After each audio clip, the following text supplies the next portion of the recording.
You did everything right, and you still lose. The problem isn't the cold. The problem is what the cold does to every single system that stands between you and your next meal.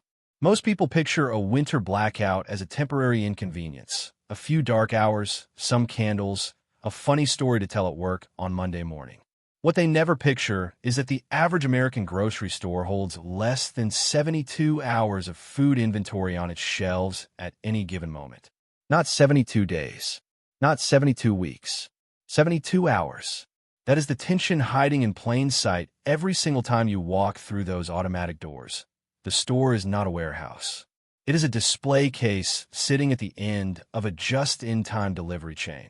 And that chain requires electricity, diesel fuel, drivable roads, functioning traffic signals, and operational distribution centers to move a single pallet of food from a regional hub to your neighborhood. When a winter blackout cuts power across a city, it does not merely turn off the lights. Cold behaves according to the laws of thermodynamics. It conducts through every unheated structure in the supply chain simultaneously, without mercy and without pause. Diesel fuel gels in fuel lines at temperatures below 15 degrees Fahrenheit, turning delivery trucks into 40,000-pound roadblocks. Warehouse loading dock doors lose their electrical actuation and freeze in place. Distribution center conveyor systems shut down within hours of the power loss. The cold does not wait for the grid to come back online.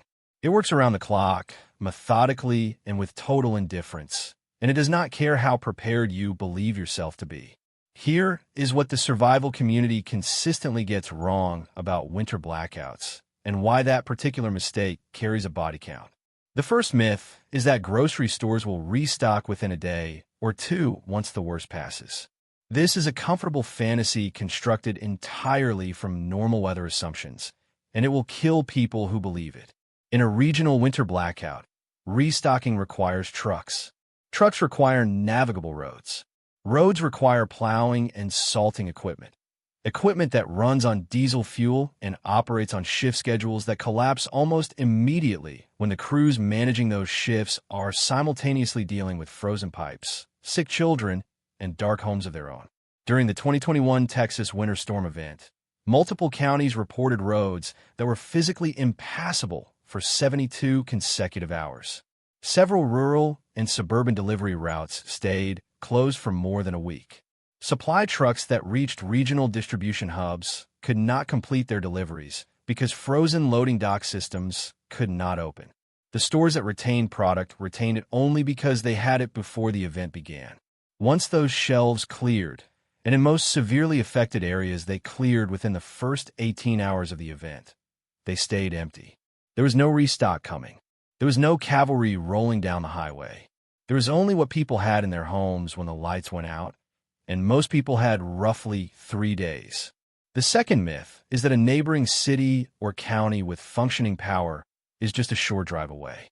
This myth has placed people in fatal situations, not metaphorically, fatally. A winter blackout does not draw a clean geographic boundary where conditions abruptly change from dangerous to normal. It creates a broad transition zone of degraded infrastructure, black ice, reduced visibility, and unpredictable failure points across hundreds of square miles. During the January 2019 polar vortex event, temperatures across portions of the Midwest plunged to negative 30 degrees Fahrenheit. People who made the decision to drive out of their affected areas discovered vehicles that would not start in those temperatures, fuel pumps at gas stations that had no electricity to operate, and roads coated in invisible ice that cannot be distinguished from dry pavement until you're already sliding. Some ran out of fuel trying to get there. Some went off the road. Some who actually reached neighboring areas found shelves that had been swept clean 30 minutes before they arrived, because every other person in the same situation had made the same calculation at the same time. The escape plan is a comfort, not a strategy, and in a real winter event, it is usually a myth. The third myth is the one that should make you genuinely angry, and I mean that with complete sincerity. The official emergency preparedness guidance published by FEMA, the federal agency that exists specifically to help Americans survive disasters, recommends keeping 72 hours of food and water in your home. 3 days. The exact same 3 days that your grocery store's shelves already represent. Let that sink in. The federal recommendation for personal disaster preparedness is precisely as deep as the store that will be empty before most people realize the event is serious. That is not a safety margin. That is not a survival threshold. That is a suggestion designed for a weather disruption lasting one long weekend, dressed up as emergency guidance for events that the historical record shows last far longer. The average winter blackout in a major storm event affecting urban and suburban areas runs between 4 and 11 days. Not 72 hours.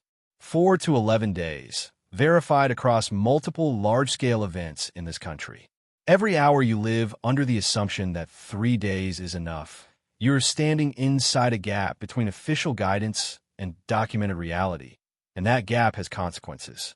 Now here is the part of a winter blackout that nobody discusses because it is neither glamorous nor marketable. The cold is patient. The cold is not a chaotic or random force. It is a pressure system that arrived with a single purpose, and it will pursue that purpose methodically, without any urgency and without any schedule. It infiltrates unheated homes through wall cavities, window frames, door gaps, and floor penetrations, working every surface at once. Body heat from a single adult human cannot maintain a room above the hypothermia threshold and outdoor temperatures below 10 degrees Fahrenheit for more than a few hours without supplemental heating. The core temperature of a human body begins its critical physiological descent at 95 degrees Fahrenheit, only 3 degrees below your normal baseline. Cognitive confusion arrives first, which means the person in danger is often the last person in the room who understands what is actually happening. Then the shivering stops, which feels like the body is stabilizing. It is not.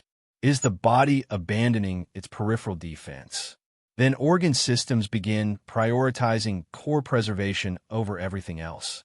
This cascade can begin inside a house, on a residential street, in a city that had fully stocked shelves and functioning power just 36 hours before.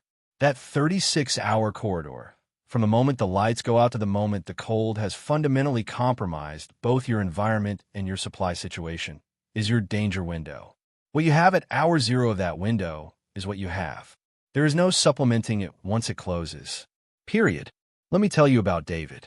David was a 58-year-old retired teacher living in a Houston suburb during the February 2021 winter storm. He had a gas stove. He specifically believed that having a gas stove made him independent during a power outage. He could always cook. He had a moderately stocked refrigerator and a supply of canned goods. He had no supplemental interior heat source. His home, like the vast majority of Texas residential construction built under pre-2021 insulation standards, was designed for summer, not survival. When his power failed for 6 consecutive days, his indoor temperature dropped below 40 degrees Fahrenheit by day 2. By day 3, his hands were too stiff with cold to safely operate the igniter on his gas stove. He had food. He had a working gas line. He had absolutely no way to use either of them. He was found by a neighbor checking in on day 4, sitting inside his own home dressed in every layer of clothing he owned, in a state of mild hypothermia, disoriented, dehydrated, and unable to articulate clearly what had happened. David survived. He survived only because someone knocked on his door. He had made no catastrophic mistakes. He had simply not accounted for the specific, mechanical way a winter blackout dismantles the exact tools you were trusting to save you. Here is what winter blackout preparedness genuinely requires, stripped of optimism and built from documented outcomes. You need a minimum of 14 days of shelf-stable food that either requires no cooking or can be prepared using a properly vented, interior-rated heat source. You need water at 1 gallon per person per day for that same 14-day window, for drinking, sanitation, and medication administration. You need a supplemental interior heat source that is certified for enclosed space use.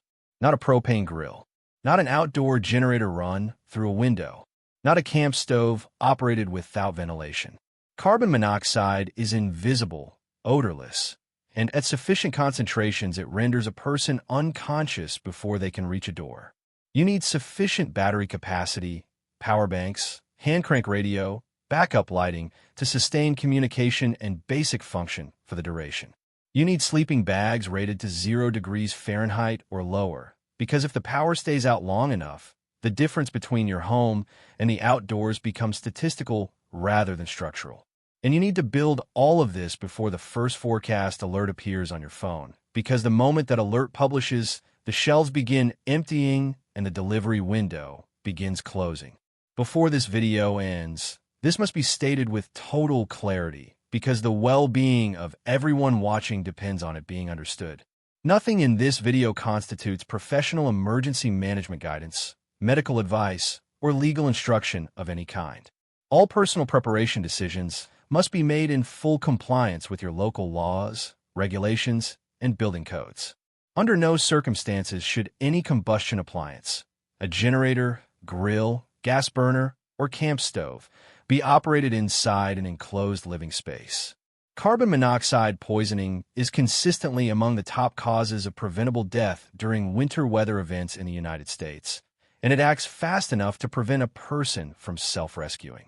Never obstruct public access routes or emergency response corridors. Never interfere with utility crews performing restoration work. If emergency management declares roads impassable, that declaration is not a suggestion. Your goal as a prepared person is to be a stable, capable, and self-sufficient member of your community during a crisis. Someone who requires no emergency resources and can offer something to those who do. Let's close this out fast. The grocery store shelf holds 72 hours of food. The federal recommendation matches that number exactly.